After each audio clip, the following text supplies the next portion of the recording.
इसुपवडगाव police ठाण्याच्या हद्दीमध्ये एका अल्पवयीन मुलीला छेडछाडीला कंटाळून विषारी औषध प्राशन करून आत्महत्या केल्याची घटना घडली आहे। मात्र या प्रकरणी दोघा जणांच्या विरोधात इसुपवडगाव पोलीस ठाण्यात गुन्हा दाखल करण्यात आला आहे। इसुपवडगाव पोलीस ठाण्याच्या हद्दीमध्ये एका गावामध्ये एका 14 वर्षीय अल्पवयीन पीडिता ही एका शाळेमध्ये 8वीच्या वर्गात शिकत होती। ती शाळेत जात असताना तिचे कुंभेफळ येथील संकेत राहुल शिंदे, सोमनाथ रघुनाथ डिवरे ही 2 मुले नेहमी छेड काढत असत।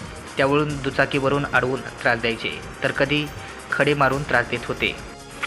मात्र 2 एप्रिल रोजी ती परीक्षेला गेली असता दोघांनी आमच्यासोबत चल, नाहीतर परीक्षा देऊ देणार नाहीत असा दम दिल्याने तिने घरी येऊन हा प्रकार घरच्यांना सांगितला।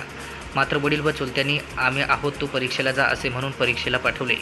या रोड रोमिओच्या त्रासामुळे मानसिक तणावात आलेल्या पीडितेने 5 एप्रिल रोजी दुपारी पेपर सुटल्यानंतर घरी येऊन शेतात फवारणीचे मार्शल नावाचे विषारी औषध प्राशन केले। तिला उपचारासाठी अंबाजोगाईच्या स्वराती रुग्णालयात दाखल करण्यात आले होते। मात्र 12 एप्रिल रोजी सकाळी 10:15 वाजता तिचा उपचारादरम्यान मृत्यू झाला।